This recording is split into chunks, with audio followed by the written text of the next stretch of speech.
Boa noite, Brasil. Boa noite, Estado de Rondônia. Sou Bosco Siqueira e esse é seu canal Brasil para os Brasileiros. Dentro da série Previdência do Estado de Rondônia, sendo essa a última da série, nós queremos fazer apenas um balanço e uma pergunta. Qual o resultado que vai sair de tudo isso para a Previdência do Estado de Rondônia? Como será a nossa Previdência ao final? O que vai resultar de tudo isso?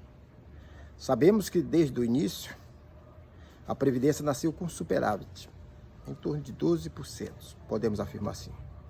Já que o governo federal cobrava 20% e a Previdência do Estado passou a cobrar em torno de 8%. Mas nós podemos descartar 86%, 87%, 88%. Afinal de contas, estava tudo começando, ninguém tinha conhecimento. Podemos começar a partir de 89 a analisar toda essa situação. Não podemos descartar eram os recursos dos servidores que foram recolhidos pelo Estado e que deveria naturalmente ser transferido para a conta da Previdência. Previdência é essa que só poderia usar esses recursos para duas coisas: assistência e previdência. E ao longo dos anos, como vocês sabem, foi usado muito para assistência, foi usado para pagamento de processos de responsabilidade dos gestores, houve desfalque, que até hoje não foi resolvidos, e outros diversos irregularidades, como a ausência de aportes. Para sanar tudo isso, precisava apenas uma coisa: o Estado fazer os cálculos atuarial. Uma vez feito, ele iria estabelecer o plano de benefício. E aí era só aportar, estava tudo resolvido. Mas muitos recursos chamou a atenção de muitos gestores, preocupado com a sua função de governo, não de Estado, passou a apropriar de recursos de terceiro. Apropriação indébita é crime. Todos esses crimes poderiam estar hoje na justiça, condenado, e os recursos ressarcidos. Nada foi feito. Porque as indicações eram dadas pelo governo do Estado, não era pelo servidor. A nossa Previdência não é independente, ela é dependente, precisa do governo do Estado. O Conselho até que era independente, mas em 2014, até isso, o Estado acabou com a independência, bem como com a lei que estabelecia, que exigia o contrato via concurso público, de procuradores e de todos os servidores, bem como não permitia qualquer anistia ou perdão de dívida, coisa essas que foi feita com a dívida do Estado. Todos os desmandos foi feito. Mas nunca usaram a lei para punir as pessoas que cometeram erro. Com isso, pagou o servidor e vem pagando. Resumo de tudo isso, dessa ópera, como vai ficar o servidor. Em 2012, apareceu pela primeira vez a figura do déficit, em torno de 300 milhões. 10 anos depois, 15 bi, o que demonstra que não houve aporte de capital. O que o Estado resolveu lá por 2009, quando mandou a mensagem 172 de 2009? Criou dois regimes, dividiu um em outro, o financeiro e o capitalizável. O financeiro simplesmente deixou de recolher, passou a pagar com os recursos que o Estado recolhe via ICMS, que é a sua receita, e com ela ele passava a pagar todas as previdências. Então ele não aplicou mais o dinheiro. Chega em 2021, ele resolve colocar tudo dentro do mesmo saco e volta a aplicar. Mas como é que fica 12 anos atrás? Era para ter R$1 mais juro. Então agora vai iniciar tudo de novo. E que não vai resolver porque falta a aplicação. Ele vai continuar sacando dinheiro de sua conta para pagar. Esse recurso não está dormindo. A principal atividade do cálculo atuarial era recolher dinheiro, aplicar para quando aquele servidor for para a inatividade, ter seus recursos à sua disposição durante a sua jornada na inatividade. Isso não foi feito, então cometeram um crime dentro da ciência atuarial. Agora, 2022, o que acontece? O Estado não tem mais essa soma de recursos. Então, o número de pessoas em atividade é inferior às pessoas que estão na inatividade.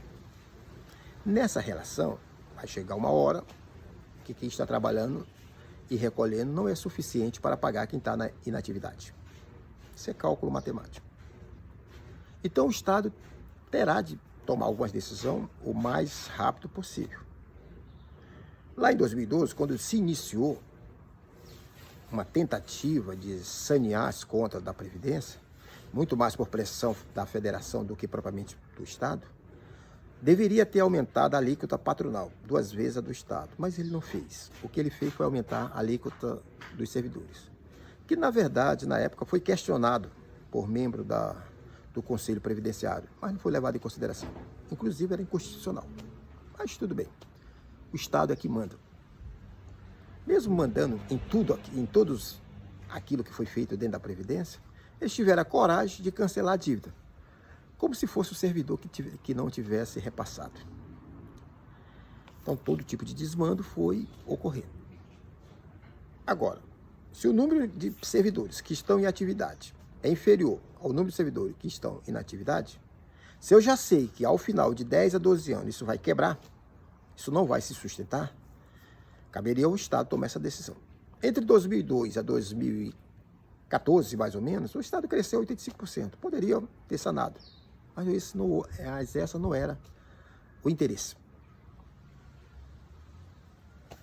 O Estado também tem outras fontes, o excesso de arrecadação, dívida ativa, precatório, a própria receita oriunda do imposto de renda, já que os estados não pagam imposto, alguma coisa dessa natureza. Os diversos fundos, a maioria não serve para nada.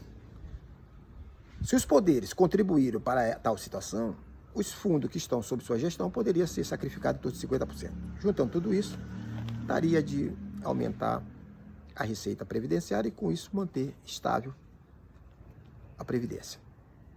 E por quê? Se a Previdência quebrar, os municípios vão quebrar, porque a economia depende da Previdência. Somos mais de 5.700 municípios. Se a Previdência hoje no Brasil quebrar, 60% dos municípios estariam falidos. Para vocês verem a importância que é a Previdência. Então nós não podemos pensar a Previdência como uma questão do governo A ou B, como uma questão jurídica, é uma questão econômica. Por isso que eu insisto que precisamos de economista dentro da Previdência para analisar os efeitos dessa situação para o Estado como um todo. E até hoje não foi levantado, até hoje não foi questionado. E com essa razão, com essa performance, nós chegamos a 15 bilhões, que na verdade são recursos que o Estado deve à Previdência. Não basta o Estado dizer, não se preocupa que eu vou pagar. Se ele tivesse dinheiro, ele ia pagar. É que ele não tem. Ou tem e não quer pagar. Porque durante 2021, o sindicato apresentaram e eles não levaram em consideração.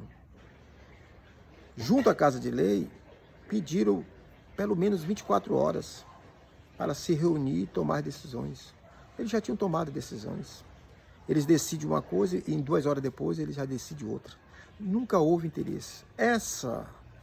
Digamos assim, esse grupo de deputados que hoje nós temos, na verdade, são os responsáveis por essa situação, porque não tomaram nenhuma decisão. Nós podemos afirmar que mais de 50 mil servidores serão prejudicados por decisões, digamos assim, irresponsáveis. Não levar em conta a questão econômica, a questão da cidade, a questão de Estado, só levar em consideração a questão de governo. Então precisamos observar todas essas situações para amanhã os servidores não virem chorar. E aí não tem jeito, o Estado vai tomar qualquer decisão. Será que ele vai aumentar mais o número de vida de trabalho, horas trabalhadas, laboral, como a gente costuma falar? Ele já aumentou o que podia, ele não tem mais como aumentar. A solução é financeira. Mas ninguém quer se desfazer dos seus fundos. O Estado não quer se desfazer do seu excesso de arrecadação. Nós temos o recurso da usina que poderia ser usado 100% para pagamento da Previdência. Afinal de contas, a Previdência já financiou esse Estado por mais de 20 anos. Chegou a hora de o Estado pagar a conta dela. E vai pagar. Isso com certeza. Ele tem de pagar, sob pena de amanhã colocar em risco os servidores e a economia do Estado. Agora, é muito cômodo para eu, gestor, dizer assim, eu não tive responsabilidade com nada, com tudo isso, com nada disso. É verdade, não teve mesmo. Mas no momento que você assume o ônus, você assume os bônus. Então você passa a ser corresponsável, sim. Então se você toma uma decisão errada, você passa a ser responsável por toda essa situação. E alguma coisa precisa ser feita. E vai ser feita. Muito obrigado.